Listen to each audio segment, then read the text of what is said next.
Antes de começar o vídeo, eu quero pedir a você que acompanha o Blog da Cidadania que se inscreva no nosso canal, curta e compartilhe os nossos vídeos, acione o sininho das notificações, que assim você nos ajuda a fazer o nosso trabalho.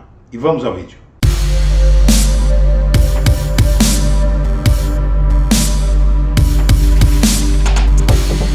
Bom dia, senhoras e senhores. Hoje é 16 de março de 2023, são 8 horas da manhã.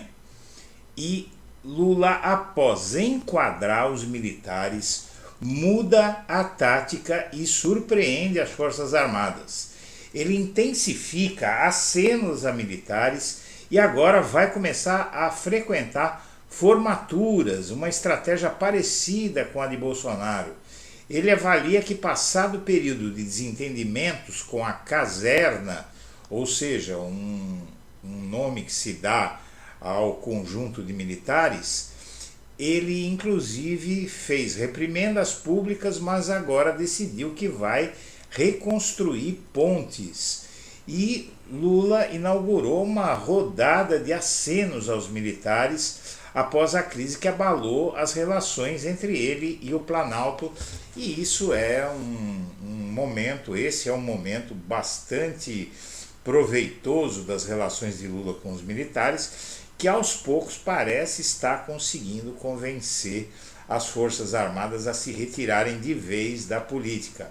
Note-se que as Forças Armadas estão, inclusive, apoiando uma mudança na lei que vai impedir militares da ativa participarem de eleições de partidos políticos. Inclusive, já há um movimento dos comandantes das Forças Armadas para que aqueles deputados que participaram de eleições, eles deixem de participar, não é, das Forças Armadas, eles saiam das Forças Armadas, porque o que está sendo dito pelos novos comandantes militares, liderados pelo comandante do Exército, Paiva, é que esses militares que perderam a eleição, eles levam a política para dentro dos quartéis. Eles não se elegem, se filiam a partidos, então também filiação de militar a partido político, militar da ativa, vai ser proibida.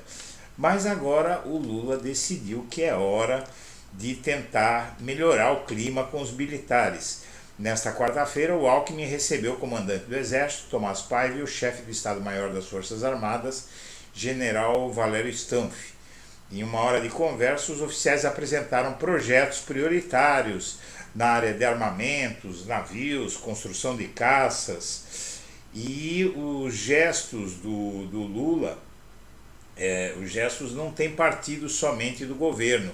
A Marinha emitiu um comunicado em que estabeleceu prazo de 90 dias para que militares da ativa cumpram a lei e se desfiliem de partidos políticos, sob pena de punição. Então as Forças Armadas estão agindo agora de forma impecável, ao contrário dos banqueiros do mercado financeiro que continuam com desconfiança em relação a Lula.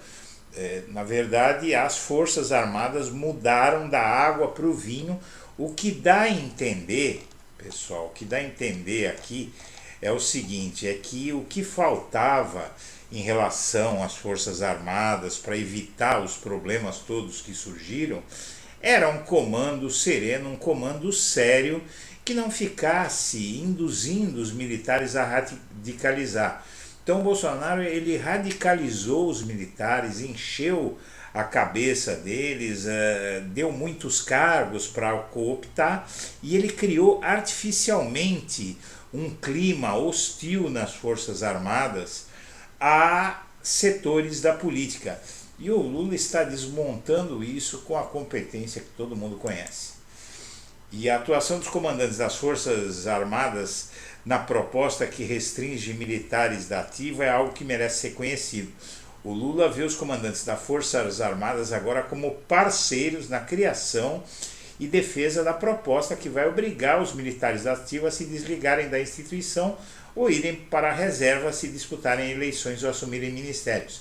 Em conversas com os integrantes do governo, os comandantes têm encampado com ênfase a proposta de emenda constitucional que coloca as restrições. E é mais um passo da estratégia do Lula. Ele está trazendo cada vez mais militares para o lado dele. Tanto que as Forças Armadas não vão abrir sindicâncias próprias sobre o caso das joias e de Michele Bolsonaro, por exemplo.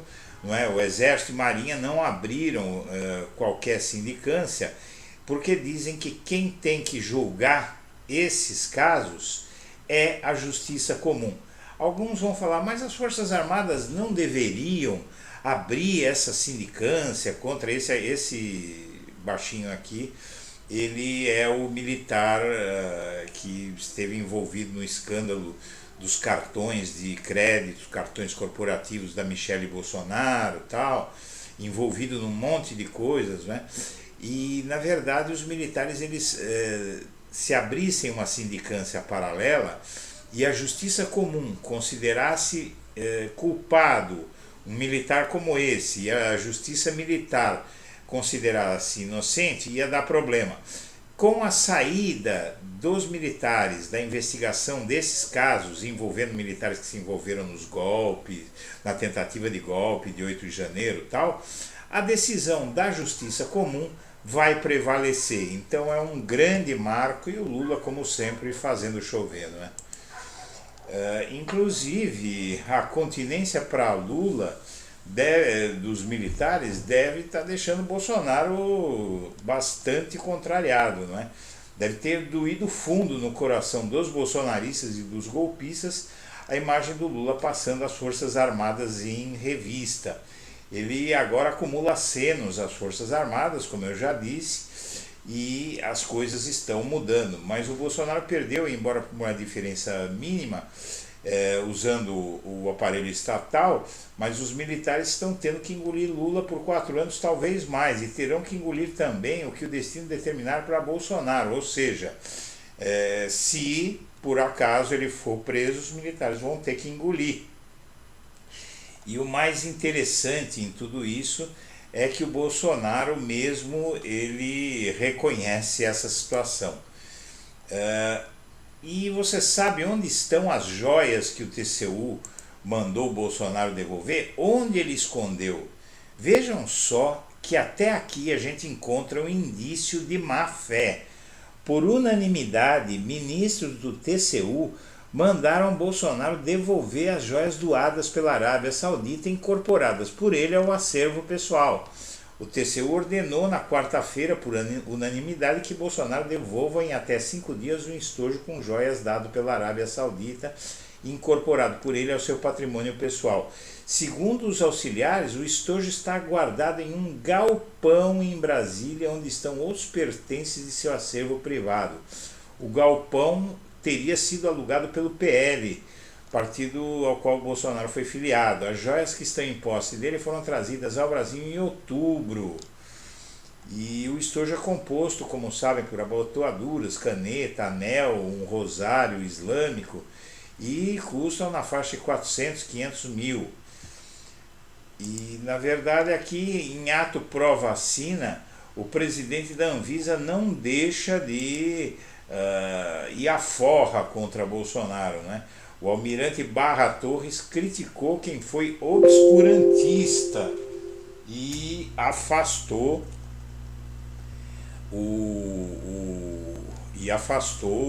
os ministros, né?